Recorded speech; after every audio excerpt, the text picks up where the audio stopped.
Hello everyone, and today we are going to be looking at the EROK Pocket Rock headphone amplifier. So it's sort of in the style of, I guess you can call it an Amplug, but I think that's the brand name for the Vox version of these things, so I don't think that you're able to call them that. But yeah, it's a useful little thing where you can practice with a variety of tones on this one, a lot more quietly, and a lot more simply than having to carry around maybe even just your average mini amplifier and that sort of stuff.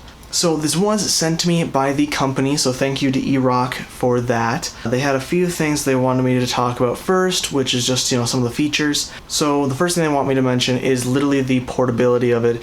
So, it's so small, it goes right into your guitar, and the settings are all right there. There's nothing external needed unless you want to, use your headphones and plug them in. So you can theoretically practice just about anywhere you can fit a guitar, and it makes it much easier to practice around the house and just in general. There is supposed to be this feature called on-the-go recording, or OTG recording, and you're supposed to be able to do that by using the USB-C port on the unit, which is also its recharging port. I believe it runs on a rechargeable battery, but you're supposed to be able to use that port to record to your phone and such. Unfortunately, I did not have a good time with it. My phone seems to be the issue in this scenario, because I tried a couple different chords and it still didn't sound right. I tried plugging it directly into the computer, my laptop, which this runs Windows 11, and it did not recognize it at all. However, in my room, I plugged it into my desktop computer, which runs Windows 10, and it recognized it basically instantly. There was a little bit of connection weirdness at the beginning, but then, like a minute or two later, it just recognized it, and unfortunately I couldn't use it in Studio One. It would not let me select it, so I think that's more of a Studio One issue rather than this product's issue, but I was able to record into Audacity using a USB-A to USB-C cord directly plugged in from the unit to the computer. So that's pretty cool. It seems like it would be a nice feature, especially if you want to just write down riffs, and if you are a writer, you can record them fairly easily, especially even there are some metal guitar tones that are fairly decent, especially for headphone amps, just as long as you can get them to record properly, because I had a lot of fizz and a lot of noise when I tried recording to my phone, but again, I think my phone is the issue in this situation. So it has the feature, but it might not work for everyone. And so we already mentioned the rechargeability. It runs on a rechargeable battery, and the last thing that I wanted to talk about was the Bluetooth capability. I practiced with it a little bit, and it was fairly decent. It was okay to connect. There's a few things that are a little frustrating on it, like the fact that when you're trying to connect the Bluetooth, it runs for 30 seconds when you turn on the unit. And if you miss that 30-second window, then it turns off, so you have to turn it off, turn it back on. It's not a big deal, but it is a little annoying. And then there's also, I believe, sometimes there are issues with what kind of device it tries to be recognized as, because Bluetooth is supposed to send the audio to the headphone amplifier, but then it wasn't working like that at one point when I was first trying to get it, but then after that I can't get it to not connect and it works really well. I was going to try and record this using the on-the-go recording. I was hoping I could record it to my computer, because that would make it a lot easier, and I can't even record it to my phone because of my situation. So how I am having to do it is I have to use an adapter from the headphone to a instrument cable style that goes to my Boss Katana 2x12 combo amplifier. We are using the clean channel with all the EQs at noon and moderate volumes. I made it so that the amplifier colors the tone in the least way possible, but also keep in mind that no matter what, every speaker that this runs through, every microphone that this runs through, it's going to color it in some way, including you're going to hear it completely different from me unless you use the exact same headphones, which I'm not even using headphones right now. But the EQ of your headphone speakers and the tuning, that can change the tone a decent bit as well. And personally, from what I've heard, the little bit that I've tested, it does sound a little better through headphones as well, rather than my, cabinet speakers. Okay, let's quit yapping and make it happen. Let's actually play this freaking thing, right? Okay, so we're playing with the Squier Stratocaster guitar. I have tried to set up my other camera over here to be able to see the headphone amplifier. and all of its knobs, where they are, because it can be hard to explain. So let's start with the amplifier all the way at the back. We're going to turn the modulation all the way down, space all the way down, the master is where it needs to be. The tone I have tried to set to noon, maybe a little bit on the brighter side, it's hard to tell. And the gain, I tried to set about halfway as well, but it's hard to tell exactly where halfway is. I think, directly to, my left is halfway. So we're going to try and set it around there. And let's see what the first headphone amplifier is like. Let's see what the first amplifier model is like. Though my guitar amplifier here has seemed to, based on what I've heard, it kind of makes the tones a little more woolly, a little more bassy than they sounded when I was using a couple different headphones. So keep that in mind as well. My tone demo isn't exactly perfect, but like I said, depending on the EQ of your headphones, you might hear something drastically different anyway.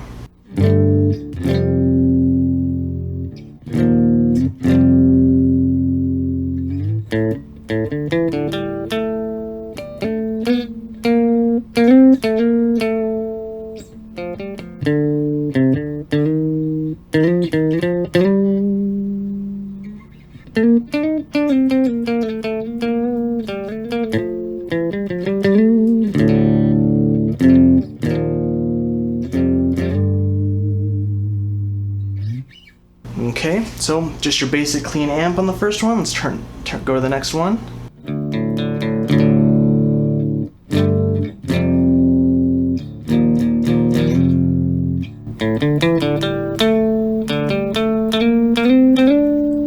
Let's turn the gain up a bit.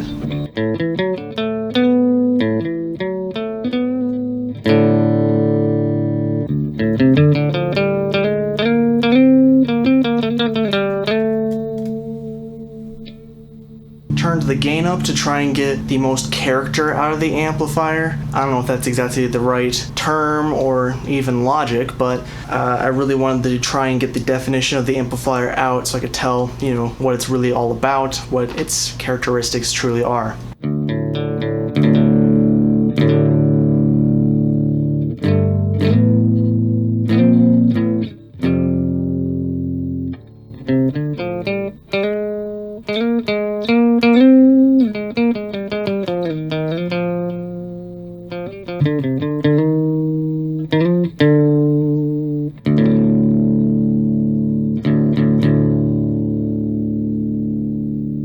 Interesting. It sounds like it's got a little bit more high end compared to the last amplifier, but I don't know. It's not too much more different. Let's go to the next one.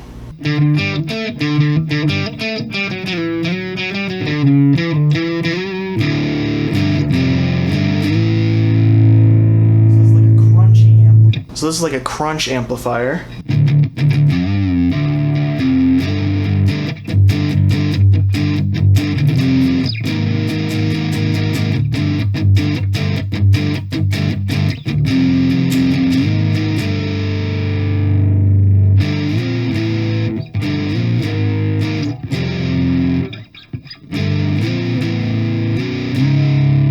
Damn it.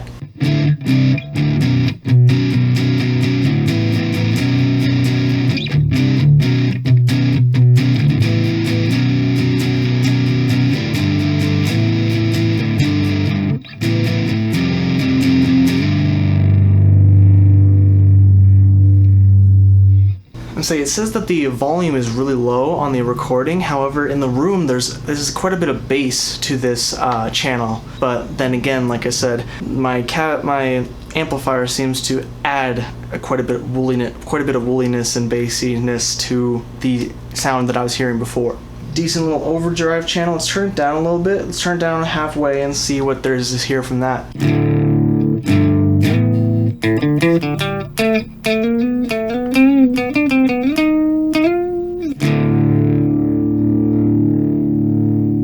Turn it up about 3/4.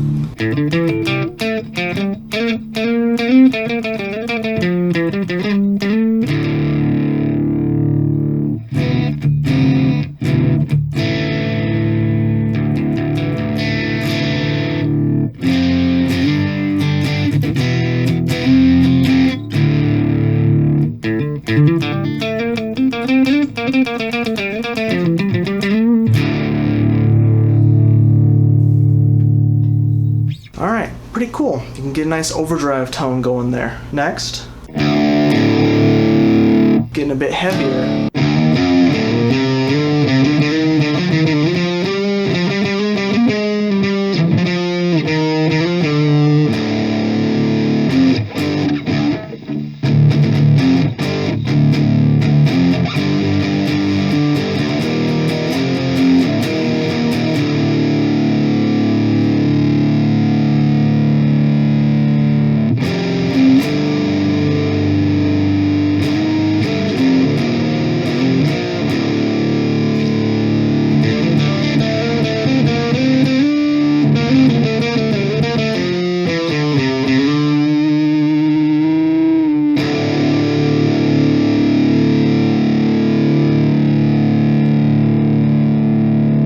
So that gives you a solid kind of rock distortion, which is nice, pretty cool.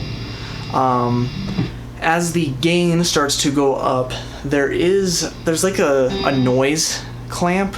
Maybe on the metal ones there's better noise clamp, because this one seems to not clamp as hard on the noise gate, is what I was trying to say. And there is a little bit of digital noise that kind of happens as the gain goes up, but for the most part it's not that big of a deal, especially that this is meant to be a practice tool rather than an actual recording tool.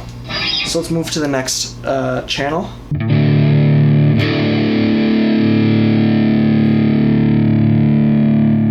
Definitely a bassier channel.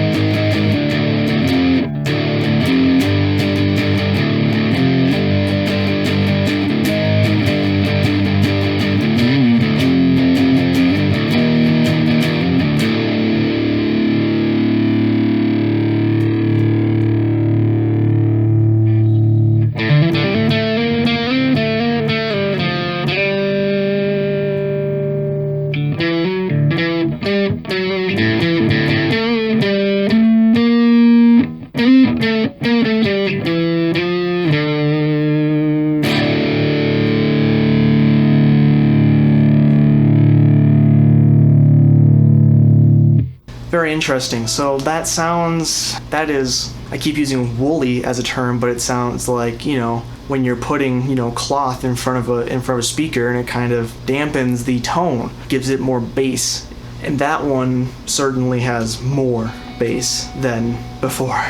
And I'm sure that my guitar amplifier, my actual amplifier, isn't helping it. Like I said, it adds bass, but yeah, this one, it sounds kind of like it's coming through like an older speaker, maybe like it's an older recording. It's hard for me to exactly describe, but I'm sure you can hear it, or hopefully you can hear it. The microphone actually usually puts a lot more high end, a lot more projected, so it's hard to quite tell how it's going to come out in the recording. Let's move on to the next amplifier. Oof.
That was a very interesting high gain amplifier.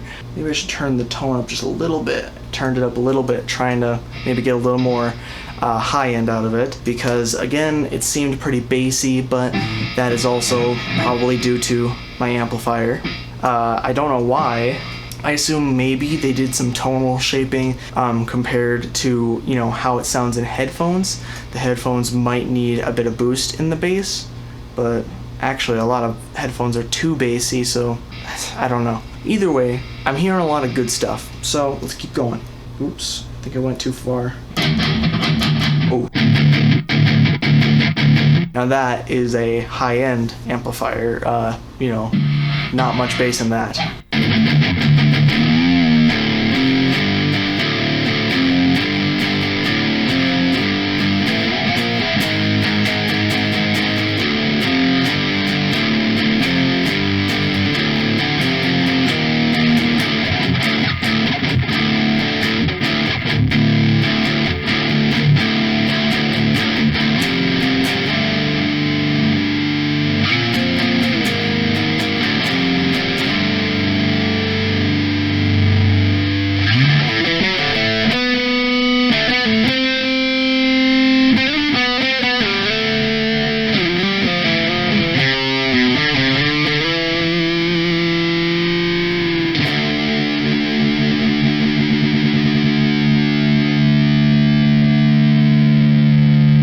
Very cool. Not much to say more than that. It's definitely a difference, you know, they give you a nice variety of different overall tones. When I saw that this amp plug would have all these knobs, I was kind of hoping that it would have a high, low, and mid control. However, it doesn't have that. It only has the single regular tone control, but it gives you different amplifiers that have different tones for different styles, that sort of stuff. So let's move on to the next one. There's only 2 more left. So this sounds like maybe it's mid-scooped. It's got a lot more bass than the last one, but it sounds like it still has that high end.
Very cool, still a very interesting tone, very, you know, it's different than the last one, so it's not just packing a bunch of different things that are just minor variations. They give you different features at least. Sometimes, you know, something like this will pack in a bunch of sounds and all of them will sound maybe just a little bit different, but mostly the same. This one's gives you a nice variety. Last amplifier.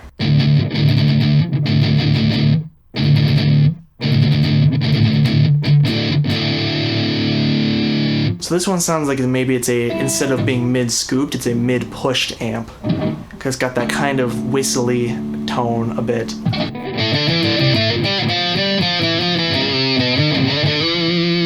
Maybe telephonic is better. I don't know if it's necessarily whistly. It maybe sounded a little bit.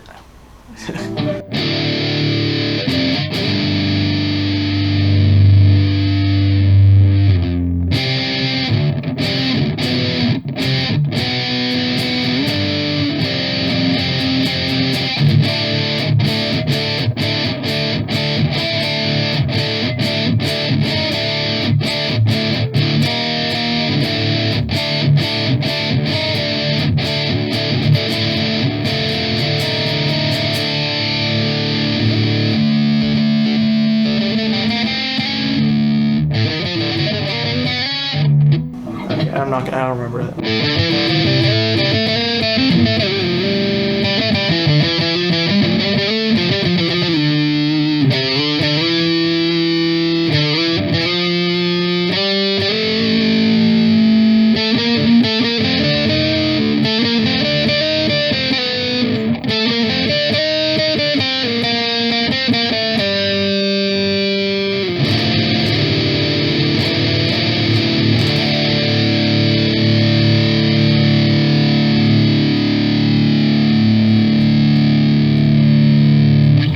Very cool. That was all the amplifiers, but I still have a lot of features to show you, so we can't go through as much because this is already going on too long, probably.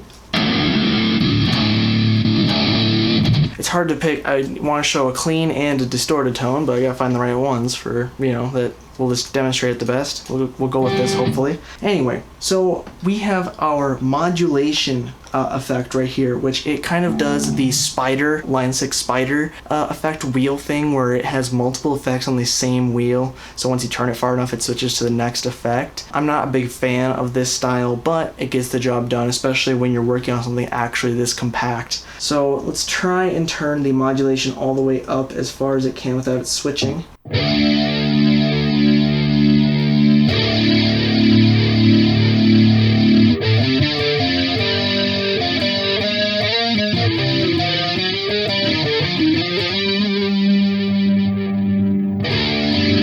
It's hard to tell if this is like a heavy chorus or if it's a phaser.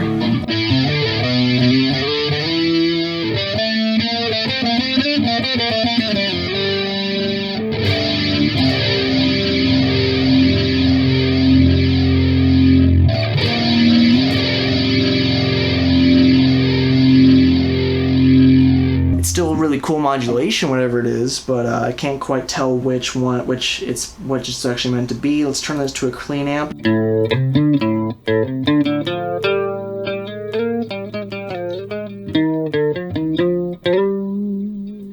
think it's supposed to be chorus.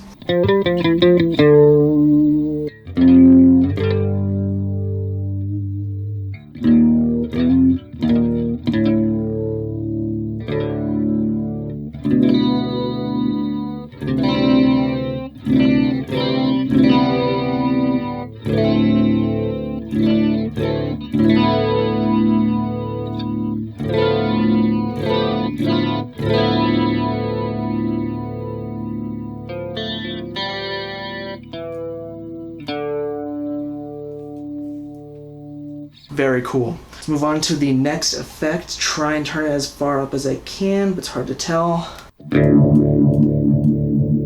Okay, so this is like not vibrato. Univibe, maybe? No.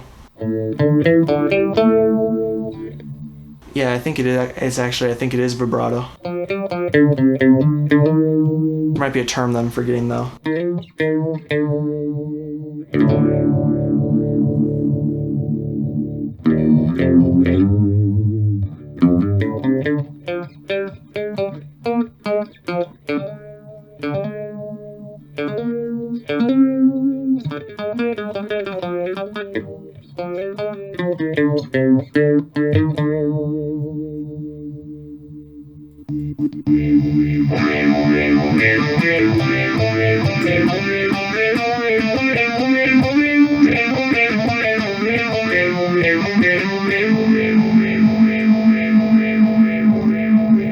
That might actually be a phaser, but it's just a different kind of phaser that I'm not used to. Might be a different one with like more steps or something like that, I don't know.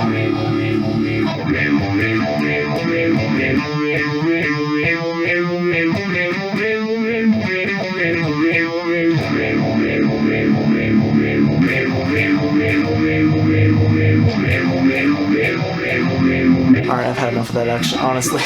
It's getting me a little sick. Let's turn this all the way up to see what the next effect is. So it's tremolo, okay.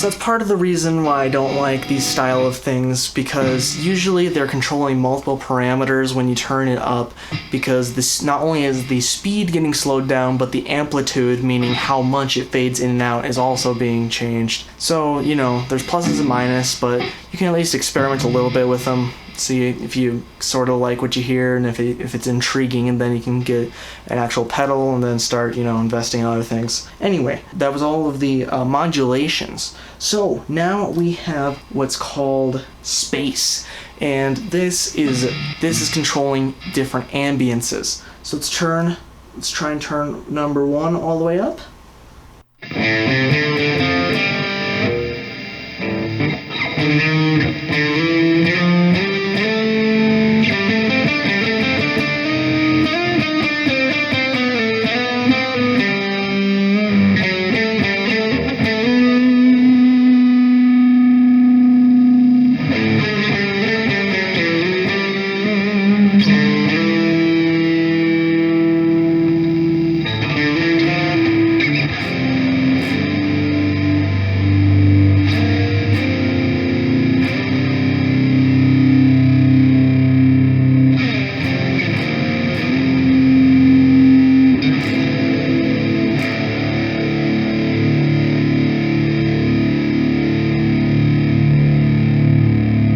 So I hear a very lush and very nice reverb happening there. Let's turn this to a clean amp. You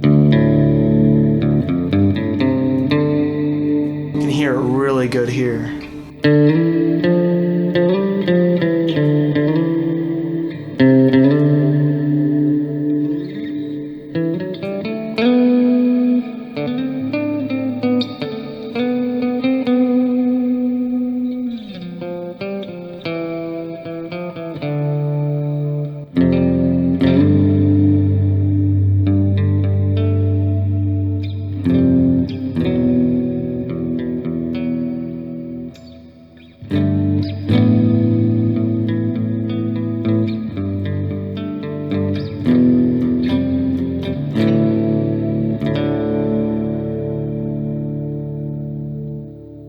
Very nice. Now let's turn it to the next thing, which I believe is going to be a delay. It's just a pure delay, which, again, a delay being on this style of control is not my favorite. Delay is included on a lot of things, and a lot of times I feel that they do it wrong, at least for how I like to use delay, so I don't even like to use it on some of the other things that use it or include it, but this is okay. It even includes a lot of time. Let's turn this down.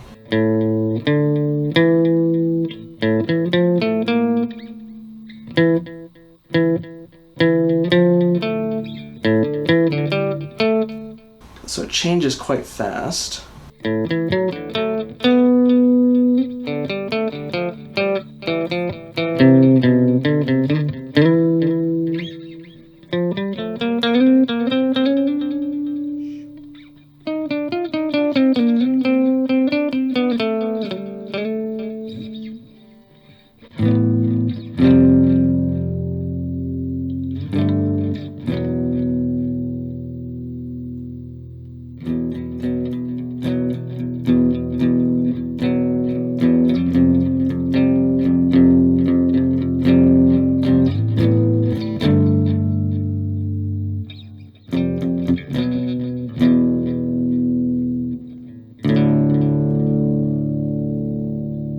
Very cool. Let's turn it to a distortion amplifier.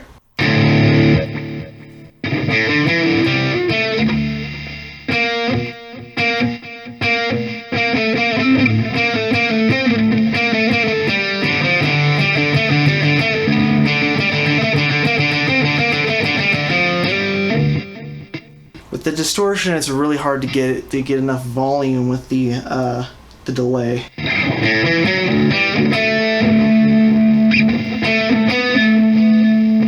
Yeah, it's not, the delay with the distortion is not super great. And then I believe that the last one is a combination of reverb and delay.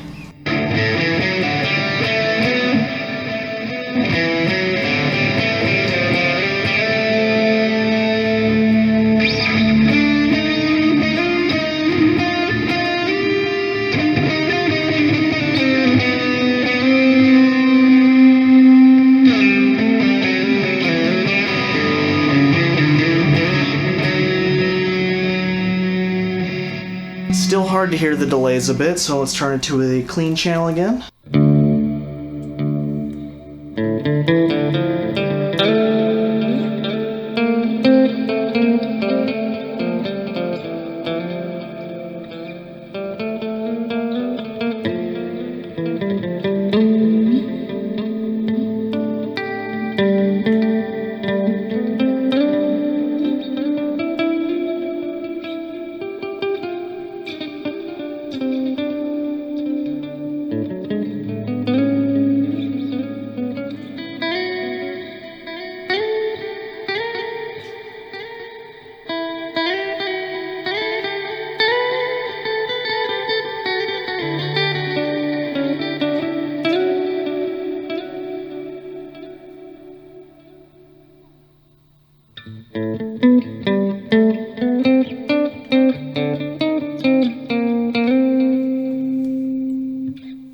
Very quiet as I try to turn it like halfway down through it. But yeah, that was pretty much all of the different parts of this headphone amplifier. This is probably going to be a lot longer of a video than I even wanted, though that's what I guess I've done before.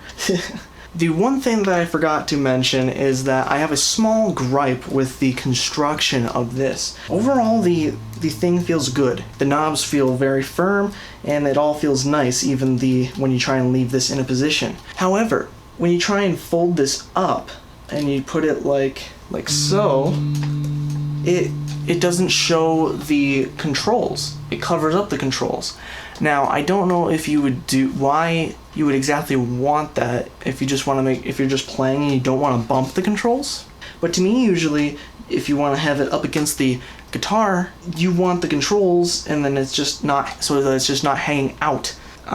So yeah, it's my minor gripe. It's not that big of a deal, but it is, you know, it's something that I would have preferred.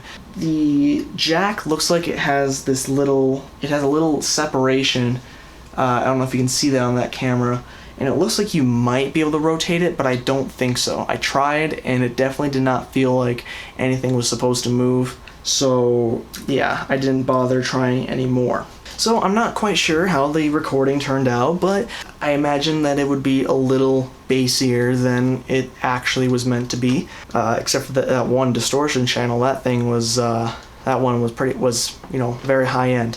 But overall, I like the device. I think it's pretty decent. I think that it could be a very good practice tool if you're practicing on the go, you know, on a vacation or something, and you manage to bring a guitar, that sort of stuff, maybe like a travel guitar, mini guitar, and then you can plug this little thing in, and then, oh my gosh, there you're off to the races. And even if you bring the adapter, you can, if you go to some place that some relatives or whoever, you know, friend that has an amplifier, you can plug right in, you can show off and start ripping on that thing, and you got all these amplifier and effects right in the thing. I think it's very cool, especially compared to some other amplug effects like from Blackstar and Vox, that they make multiple of them. You guys spend $60 or more on each of them to get a different amplifier style, and they don't even have the versatility that this thing has in the first place, not even talking about the amplifiers. It has a lot more to it, I believe, than I know. So there was someone on my metal amplug video that said there was a way to change how some of the effects work and stuff, if I remember correctly, but I asked them how, and they never explained further. They just said that you could, so they might have been lying. Either way, let me know what you thought of this thing in the comments below. I think it's a great tool, and if you decide that you like it and you want to pick it up, please use the affiliate link in the description below. It adds no cost to you, and it just helps me out a decent bit since I don't make any money off these videos currently. If you found this video informational and helpful or entertaining in any way, please leave a like. This channel is normally a guitar, drums, 3D printing, and generally whatever I want channel, so if any of that sounds good, please consider subscribing. That's all I have to say for now, so I'm going to say bye-bye.